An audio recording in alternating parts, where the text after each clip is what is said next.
Welcome to Byte-Sized Tech, where we blend casual conversations with insightful discussions on the latest in technology and gadgets. And we've got quite a mix today. We're looking at some really fundamental shifts, everything from how content gets made now to, well, keeping the internet itself actually online. Yeah, it's a wild ride. Mark Zuckerberg wants to flood our feeds with AI stuff. Then there's this huge cloud meltdown that confused everyone. Exactly. And we'll unpack that. Spoiler, it wasn't AWS like everyone thought. Plus, a new drone that's getting rave reviews finally hitting the US, and the surprise buyout of a name you definitely know. AOL, right. We'll get to that. Okay, our mission, like always, is to pull out the key details for you without drowning you in tech jargon. Let's unpack this. Let's start with that content explosion. Mark Zuckerberg's talking about a third era of social media. Right, the first being friends and family, second was creators. And now, AI. He sees AI making content creation and like remixing super easy. The idea is to generate just a huge corpus of content. So basically, even more stuff hitting Instagram and Facebook, but generated by AI. Yeah, and they have some data to back up the potential of Meta's Vibes app, the AI video generator. Users apparently made over 20 billion images just in testing. So people are using it and, sticking with it. It lowers the barrier to making something. Okay, but more content brings more issues, right? Especially with AI companions. Let's talk about Character.ai. Yeah, this is serious. Character.ai is putting up guardrails. They're implementing an adults-only policy for the really open-ended chats if you're under 18. And this comes after some really concerning reports, even lawsuits. Exactly. There have been cases, serious ones, involving kids facing significant mental distress. Even worse, after intense chats with these AIs. Scary stuff. Well, the core problem, and you see this highlighted, is that these language models are fundamentally designed to be agreeable, sycophantic even. To keep you talking. Right, to keep the user happy and engaged. Now imagine giving that kind of endlessly agreeable friend to a vulnerable teen in a totally free-form chat. It's potentially very harmful. So the fix is limited interaction. For teens, yes. They'll be guided towards like pre-made videos or more structured role-playing scenarios, not just aimless open conversation. It limits that specific risk. And this push for control, it's not just in the US, is it? China's cracking down too. Oh yeah, big time. They're targeting what they call fake experts on social media, people giving advice on, finance, medicine, law, high-stakes stuff. So what are the new rules there? Pretty strict. Influencers need real, verifiable professional credentials. They have to back up claims with actual studies. And crucially, they must disclose if AI helped generate the content. That disclosure part seems key, especially with AI getting so good. Absolutely. And it's not just China. Spain did something similar earlier this year for hiring influencers. Plus, UNESCO found something pretty shocking. Only about, 37%, actually, 36.9% of influencers globally even bother to verify the info they post. Wow. Okay, so the need for verification, whether it's platform policy or actual law, is becoming critical as AI floods everything. It's shifting from a nice-to-have to a must-have. Okay, let's switch gears from the future of content to ghosts of the internet past. Yeah. AOL got bought. Yes. Can you believe it? That dial-up sound is probably playing in some people's heads right now. The Italian software company Bending Spoons picked them up. They own Evernote and Vimeo too, right? That's the one. They paid $1.5 billion for AOL, which is interesting because, AOL's journey has been complex. Remember Time Warner? Oh, yeah. Disaster. And Verizon sold AOL off just back in 2021 for around $5 billion. So wait, sold for $5 billion, now bought for $1.5 billion. Why would Bending Spoons want it? Seems like a step down. It's all about the cash flow. Believe it or not, AOL still brings in over $500 million in revenue each year. No way. From what? Legacy subscriptions, advertising on their remaining properties, it adds up. And that translates to roughly $400 million in earnings. It's predictable income. Ah, okay. So Bending Spoons, who apparently used like $2.8 billion in debt for acquisition. Exactly. They need stable, high-margin revenue streams like AOL to help pay down that debt and just, look good on the books. It's less about the brand nostalgia and more about the financial plumbing. Infrastructure again. Speaking of which, that massive cloud outage recently, everyone immediately blamed AWS. What really happened? Yeah, that was the big confusion. It was not AWS. It was Microsoft Azure that went down back on October 29th. Okay, so what caused the Azure failure? Microsoft said it was an inadvertent configuration change within something called Azure Front Door. Azure Front Door. Sounds important. It is. It's basically Microsoft's global traffic cop for their cloud services. It handles things like DNS resolution. DNS, that's the internet's phone book, right? Translating names like Microsoft.com to IP addresses. Precisely. So when they made this configuration error in front door, it was like the main operator at the phone company accidentally unplugged a massive switchboard. Suddenly, nobody could look up the phone numbers for services running on Azure. And that took down a lot of things. Oh, yeah. Microsoft 365, Xbox, Minecraft, obviously. But also huge companies relying on Azure, Capital One, Starbucks, Kroger, Costco, even airlines like Alaska and Hawaiian. Big impact. But then why did everyone, including like outage tracking sites, show AWS spiking with problems too? That's the confusing part. Right. And here's the key insight, the aha moment.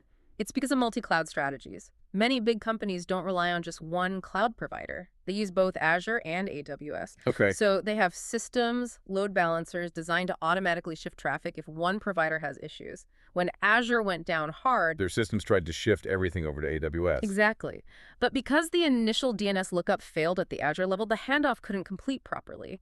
The services trying to use AWS components were disrupted because Azure broke the first step. So the failure in Azure caused a ripple effect that looked like an AWS failure to end users and some monitoring tools. Precisely. It wasn't an AWS failure itself, but a failure of the connection between the systems triggered by Azure. A big digital domino effect. Shows how interconnected and fragile things can be. Wow. Okay, complex stuff. Let's move to something maybe a bit more tangible. Gadgets. The DJI Mini 5 Pro drone is finally here in the US. Yeah, it was available elsewhere first, but now you can grab it on Amazon.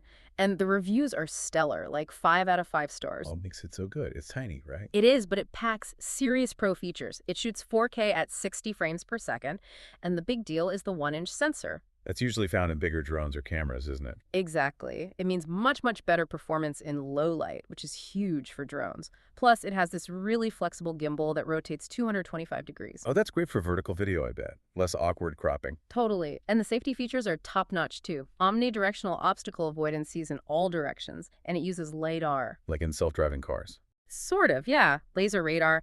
It helps it sense objects accurately, even in dim light or tricky spots. It can even fly back home safely if it loses GPS signal, which is peace of mind. Nice. Okay, another gadget making waves. The Panasonic Lumix S1R2 camera. Sounds like a beast for video creators. It almost is. The specs are impressive. People saying the built-in image stabilization is incredible, like almost as good as using a dedicated gimbal for smoother shots. 95% of a gimbal. That's huge. It really is. And the feature getting a lot of buzz is OpenGate shooting. OpenGate. Explain that. Basically, it uses the whole camera sensor to record video, capturing a taller 3.2 aspect ratio image at really high resolution, 6.4K, even 8K. Why is that 3.2 ratio useful? Because you can take that one high-res clip and easily crop it perfectly for both standard horizontal video, like for YouTube, 16.9, and vertical video for TikTok or Reels, 9.16, without losing a ton of quality. It's a workflow dream for social media creators. Okay, that sounds amazing. Like the perfect hybrid camera. But there's always a but, isn't there? There is a pretty significant one here. Overheating. How bad is it? When you're shooting at those higher resolutions, 6.4K or 8K, especially indoors, reports say it hits thermal limits and shuts down after maybe 35 to 45 minutes. Ouch. And then you have to wait. Yeah, it needs like a 5 to 10 minute cool down before you can record again. Seems like the body design just doesn't get rid of the heat efficiently enough. So is it a deal breaker?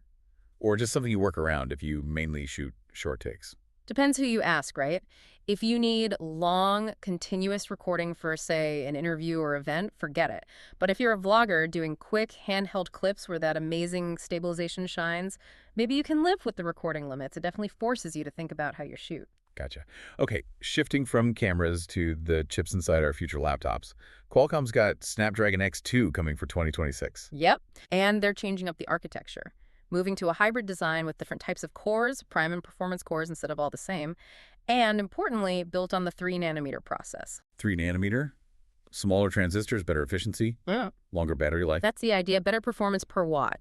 But the really big jump they're promising is in AI processing. They're claiming 39% better single-core CPU speed, but the NPU, the neural processing unit. They're chips specifically for AI tasks. Right. That's jumping from 45 TOPS in the current gen up to 80 TOPS. TOPS, Tera operations per second. We hear that acronym a lot. Why is going from 45 to 80 such a big deal? It's a massive increase in on-device AI horsepower. It means future laptops will be able to run much more complex AI models locally without needing the cloud. Think instant, sophisticated photo editing or running powerful language models right there on your machine. Faster, more private. Interesting. More power directly in our hands. Okay, let's bring it back down to earth, literally. Autonomous vehicles. There's new crash data comparing Waymo and Tesla robotaxis. Yeah, from NHTSA, the National Highway Traffic Safety Administration. And the numbers, they definitely raise eyebrows at first glance. Okay, lay them on us. So, since Tesla robotaxis launched in June, and remember, these still require a human safety monitor inside, they've crashed about once every 62,500 miles. Okay. And Waymo. Waymo, which operates fully driverless with no human monitor, crashes about once every 98,600 miles. Wait, the one with the human backup crashes more often per mile? That seems backward. It does on the surface. But you have to dig into the context. Waymo operates in a very specific, tightly controlled environment, what they call an operational design domain, or ODD. Specific streets, times of day, good weather, all meticulously mapped. Right, they're very cautious about where they operate. Exactly. Tesla, on the other hand, even with the human monitor, is attempting to operate in a much broader, less restricted range of conditions. And having that human monitor introduces its own complexities, like, does the human react correctly? Is there confusion over control? So the data might suggest that within a strictly controlled environment, full autonomy might actually be safer than having a human potentially interfere or get confused. That's one interpretation, yeah. It's less about just the tech itself and more about the entire operating system, including the environment and the human element, or lack thereof. It's complicated. Definitely more nuanced than the headline numbers. Yeah. And speaking of vehicle issues, the Cybertruck's back in the news. Another recall. Yep, about 6,200 of them this time. The issue is that the accessory light bars mounted above the windshield might fall off. Seriously, fall off. Why? The official reason cited is incorrect surface primer. Meaning? They basically used the wrong glue. The adhesive wasn't right for attaching the light bar securely, so there's a risk it could detach while driving. Not ideal. From DNS failures to bad glue, infrastructure is tricky. Okay, before we wrap up, let's connect some dots. What's the big takeaway thought for today? Well, we've seen AI potentially overwhelming content feeds, forcing safety changes. We saw a legacy company like AOL being bought purely for its reliable cache infrastructure. We saw a real-world infrastructure failure with Azure cause massive confusion. It feels like we're watching businesses fundamentally rethink their structure because of technology, especially AI. Like layoffs aimed at efficiency. Yeah, look at Amazon cutting 14,000 jobs to, quote, reduce bureaucracy, likely enabled by new tools and AI streamlining things. Makes you really wonder, how quickly will AI completely change what we even consider a successful or efficient business model? Not in 10 years, but maybe in the next 2. It affects everyone from creators to giant corporations. That's a powerful point. The ground is shifting really fast under basically everyone. So today we cover that confusing Microsoft Azure outage, not AWS. The surprisingly logical AOL buyout, that almost perfect camera, the overheating flaw, and the crucial safety updates coming to AI chats. Plus, robotaxi stats and flying light bars. Thanks for tuning in to Byte-Sized Tech. If you enjoyed this episode, like, comment, share, and subscribe for more fun tech discussions.